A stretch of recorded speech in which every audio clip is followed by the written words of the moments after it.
Welcome to மனோ 360. இன்றைக்கி நம்ம வீடியோவில் பாலக்கீரையை வச்சு பாலக்கீரை தொக்கு செய்கிறது எப்படின்னு சொல்லிட்டு பார்க்கலாம். வாங்க வீடியோக்குள்ளே. நம்ம என்ன செய்ய போகிறோன்னா பாலக்கீரை தொக்கு செய்ய போகிறோம். அதுக்கு நீட்டாக இருக்கிற அந்த நரம்பு பகுதி, இந்த காம்பு இதெல்லாம் எடுத்துட்டு வெறும் இலை பகுதியை மட்டும் கழுவி பொடி பண்ணி கட் பண்ணி வச்சுக்கிட்டோம். அப்புறம் 2 வெங்காயம், ஒரு தக்காளி, ஒரு 10 பல்லு பூண்டு, கொஞ்சோண்டு இஞ்சி. இது சும்மா அப்படியே தட்டி வச்சுக்கலாம். அப்படியே தோலோட இந்த பூண்டு பல்ல தட்டி வச்சுக்கலாம்.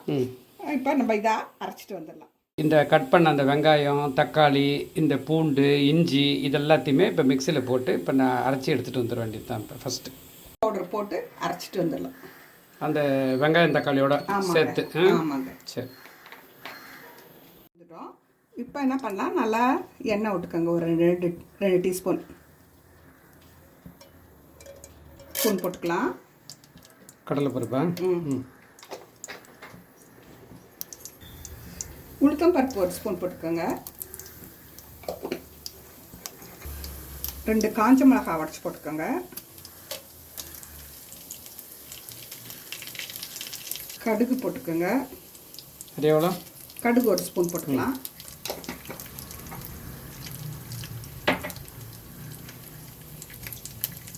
ஒரு 10 பல்லு தட்டி போட்டு அந்த தோலோட தான் தட்டி.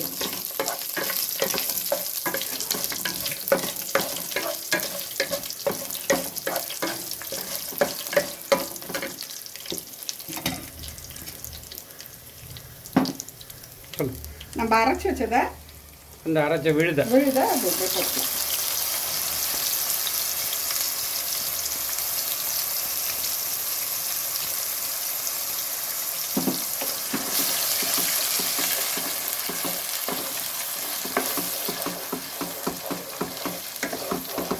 ஒரு 1/2 ஸ்பூன் உப்பு போட்டுக்கலாம்.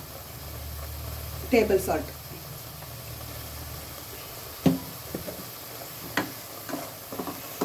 ஒரு 1/2 ஸ்பூன் காஷ்மீர் சில்லி பவுடர், சின்ன ஸ்பூன். இது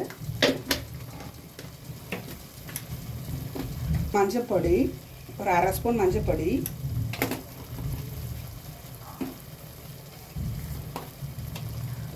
இந்த குட்டி ஸ்பூனால 2 போடுறேன் தனியா பவுடர். டீஸ்பூன் போட்டுக்கலாம்.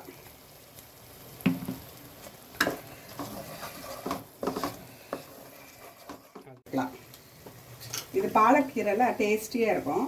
அதனால் ஒரு சின்ன பட்டரு, ஒரு 1/2 ஸ்பூன் சீரகத்தூள். இதை செஞ்சு பாருங்கள், ரொம்ப டேஸ்டியாக இருக்கும். நல்லா சப்பாத்திக்கு, இட்லிக்கு, சாதத்துக்கு போட்டு பசஞ்சிக்கலாம். தோசை கூட தொட்டுக்கலாம். எல்லாம் எதுக்குன்னா தொட்டுக்கலாம். ரொம்ப நல்லாயிருக்கும். பாலக்கீரையே நார்மலாக ஸ்ட்ரென்த்தானது உடம்புக்கு. இது வெந்தயக்கீரையில் செய்யலாம், அரைக்கீரையில் செய்யலாம். இந்த மாதிரி நல்லா வதக்கிட்டு ஒரு 5 நிமிஷம் நல்லா வதக்கிட்டேன் பாருங்க. பச்சை வாசனை போகணும், நல்லா பச்சை வாசனை போகணும். ஏன்னா அப்படியே ராவாக அரைச்சிருப்போம் இல்லையா. இப்போ நம்ம இந்த கீரையை அப்படியே அரிஞ்சு வச்ச கீரையை அதில் போட்டுக்கலாம்.